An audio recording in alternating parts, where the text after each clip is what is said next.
Hello friends and welcome back to my channel. I am so excited to be here filming another video for you guys. Of course it's pregnancy related because I'm pregnant and that seems to be all I can talk about right now, which of course is a good thing. So anyway, I am currently 21 weeks pregnant, and instead of doing a first trimester, second trimester, and third trimester update, I'm just gonna do a first half and a last half and we'll see what happens. So just so that we're all on the same page, I am going to be raw, real, open, and honest with you guys. So expect a little bit of TMI. I think that's probably why you're here in the first place, is because you want to know. Maybe you're a first-time mom. For me, this is my my third pregnancy, my second one this far along in the pregnancy. And I know my first pregnancy, I was all about that research, trying to see what other moms were experiencing. So we're gonna keep it real here. We're gonna keep it honest. So if you're not here for that, you can go ahead and click off now, but otherwise stay tuned. We're gonna be talking about all of it. Okay, so starting from the beginning, we had just experienced a loss prior to this pregnancy, and I will talk about in a different video or a couple of different videos that whole experience. But if you've experienced a loss, you know that a pregnancy after a loss just feels very different. And so for this one, my period was several days late, and we were actually going to Disney World. We live in Missouri, and we were driving. This was back in November, and I knew my period's late. It's never late, but I did not want to allow myself to even think for a second that I could be pregnant. You know, like, your mind plays tricks on you all the time, and I didn't want to allow myself to like feel that kind of joy. So anyway, we were driving to Disney. We were driving to Florida, and Josh had asked me, you know, I think at this point I was like 3 days late, and he's like, "You haven't started your period yet." And I'm like, "Nope," just kind of brushing it off. And then when we got to our resort that same day, we went to the store to get some grocery items, bottles of water, drinks, snacks, that kind of thing. Our son had just turned 5 at the time. If you have small children, you know, snacks are always an essential. So anyway, up until that point, I had been feeling like pretty normal, like menstrual symptoms for me, just tender breast mostly, but nothing super crazy. We did end up taking a test our first day on Disney property, and it was positive. And I did not record myself taking, you know, the reaction video to that. Again, pregnancy after loss, there's just so much that goes into it mentally, but you guys are here for signs and symptoms, so let me try to stay on track. So we did get that positive result. I think by that time I was 5.5 or 6 weeks along. Didn't have a lot of symptoms the first couple of weeks, mostly just sore breasts, tender breasts, which is pretty common for me about the time of menstruation anyway. But that continued on. Weeks, I don't know, 7 through 18 or so were hard. They were really rough, especially those weeks in the first trimester. So for me, once we found out, I was pretty good for a couple of weeks, and then after that, really sore breasts, a lot of nausea. And I'm saying nausea, not morning sickness, because it was not just the mornings.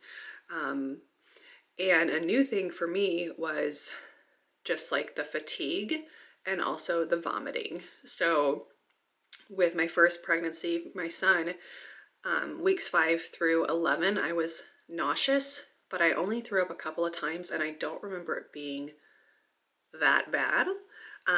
But for this one, I was throwing up almost on a daily basis, sometimes multiple times a day, week, probably 8 through 18 or so. In there, it kind of tapered off towards, once I got into the second trimester, it did taper off and became less and less. But I feel like I also had figured out what was, able to help manage that situation. So the nausea and the vomiting was pretty intense. Not gonna lie, it was miserable.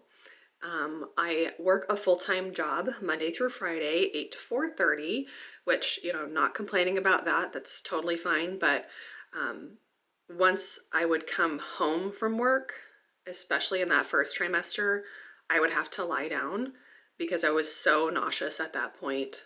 Like I had to lie down or I was going to throw up. So that was my daily routine for a couple of months, where, essentially I would wake up in the morning really nauseous.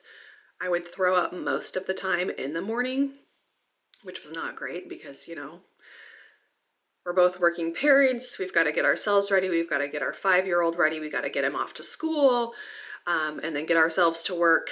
And that's hard when you don't feel well. And just like the throwing up thing, it's just like time consuming. Anyway, which sounds silly to say, but I would pretty much throw up every morning before work.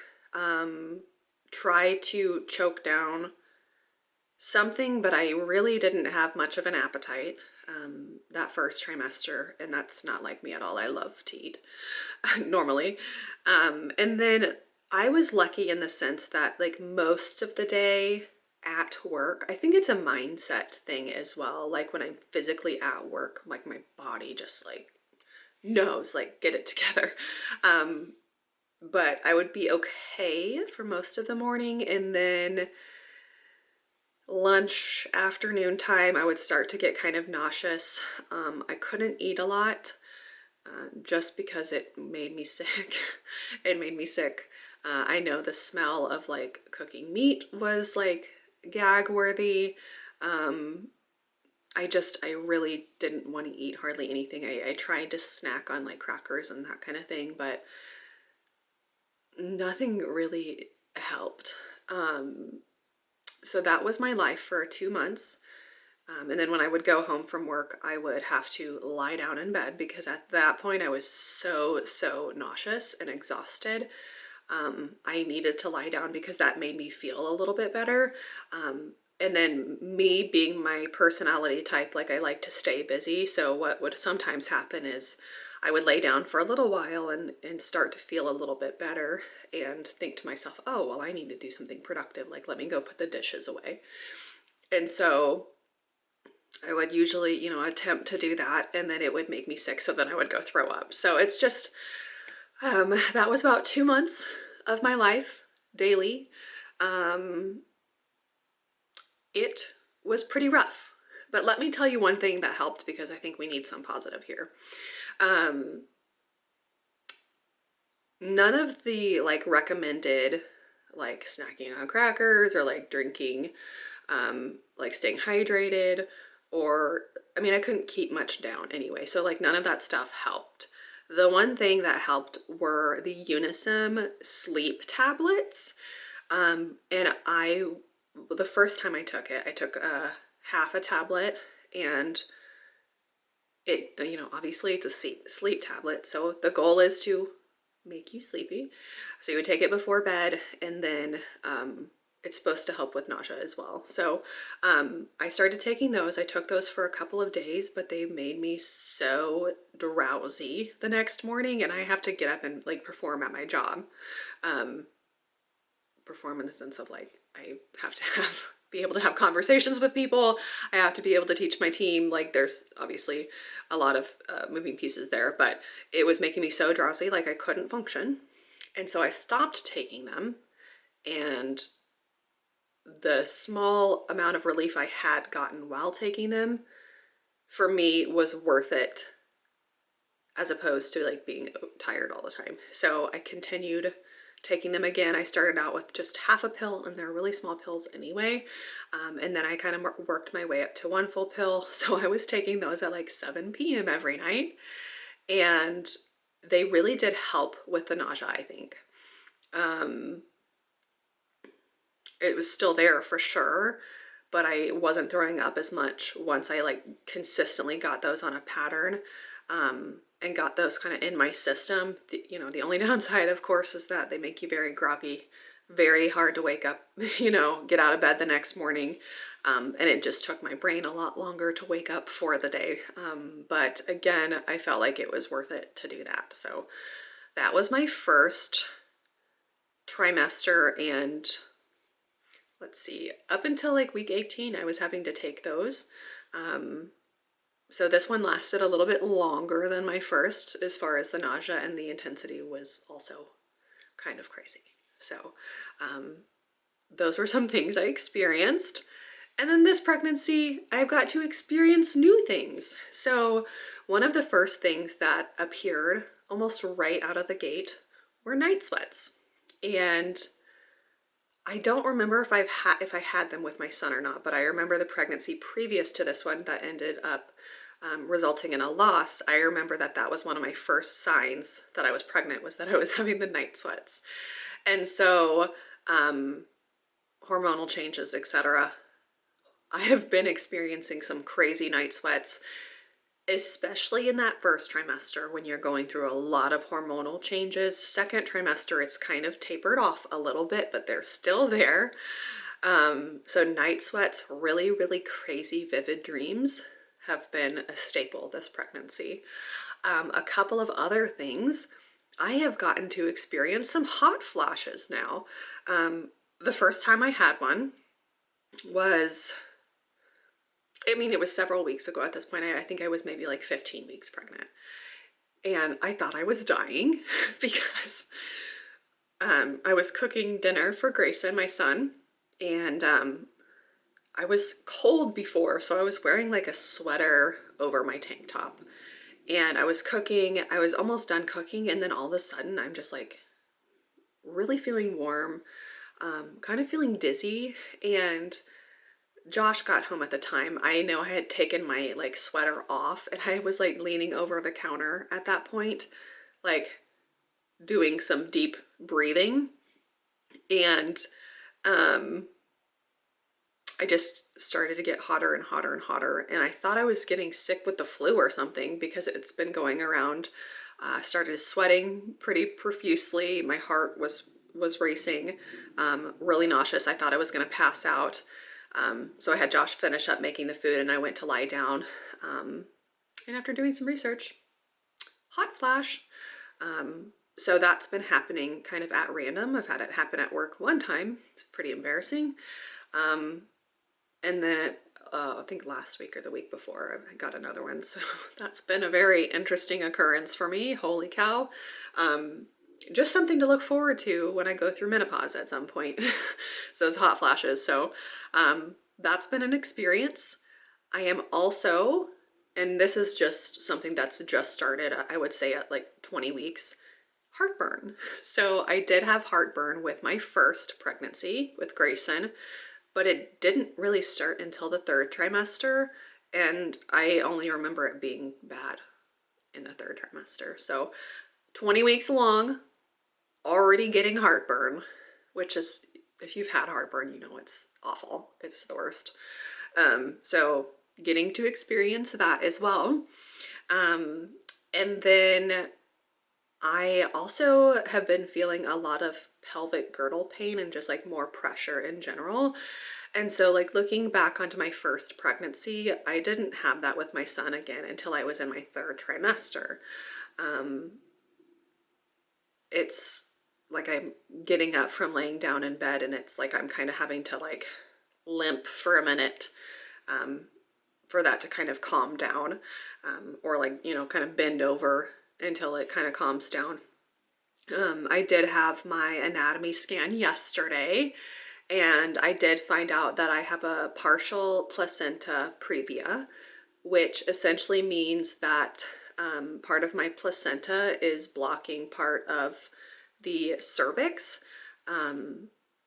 So I don't know if that's causing some additional pressure. It's not supposed to, but maybe, I don't know.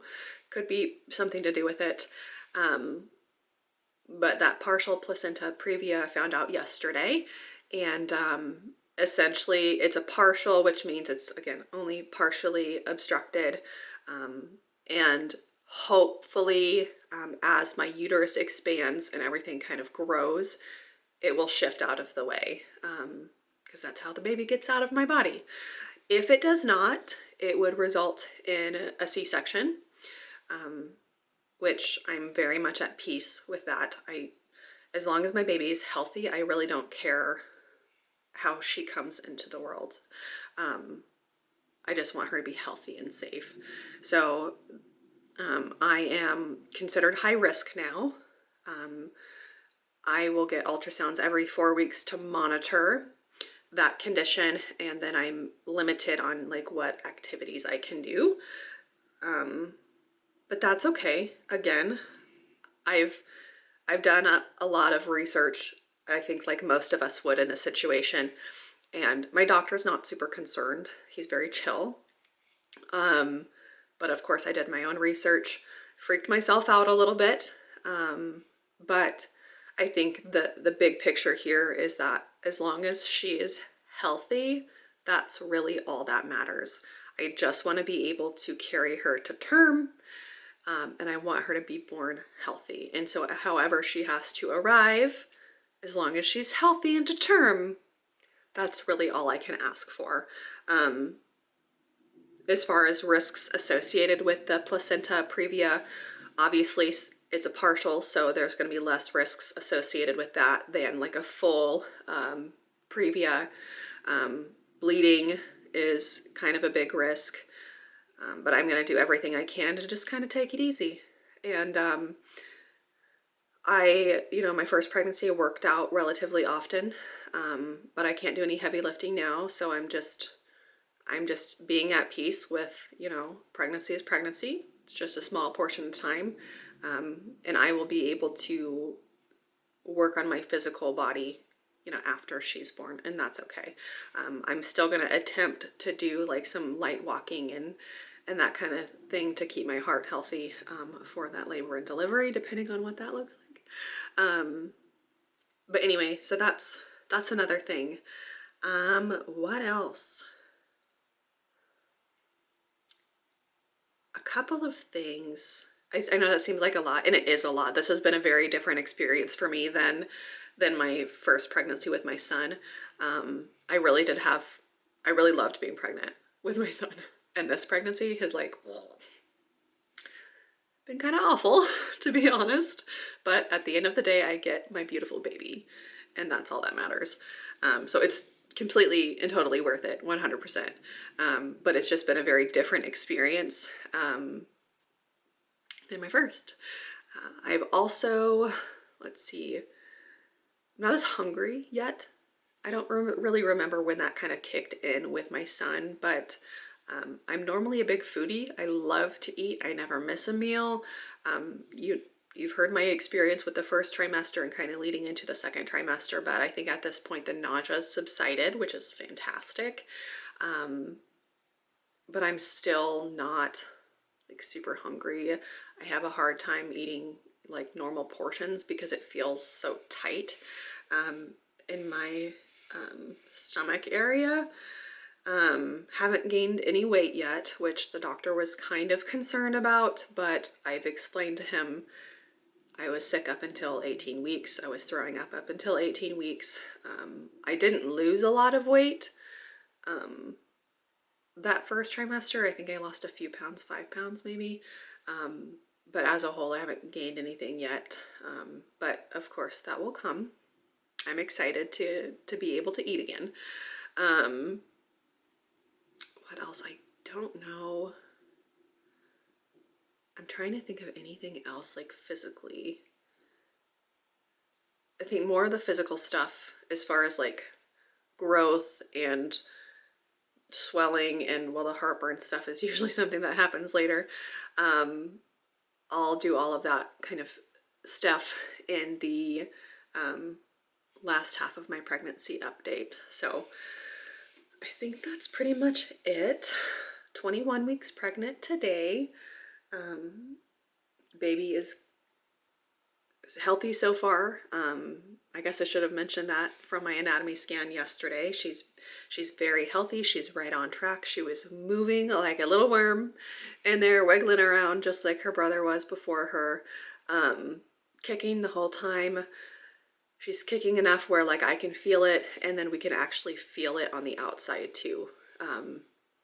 Of course, it's not like the alien that you get in the third trimester, but we can definitely feel, palpate the kicks that are in my lower abdomen, which is a wonderful, wonderful, very reassuring feeling. So anyway, yeah, that's it. I just wanted to give you guys an update on how this pregnancy has gone.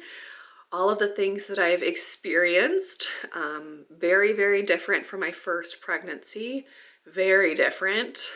This pregnancy really took me out, for sure. Took me out. But I'm happy that I'm, kind of on the other side. I've already got the waddle going because of the, pelvic girdle pain and the pressure, but, that's okay. We'll see how the pregnancy continues, and I will update you guys again soon. Bye.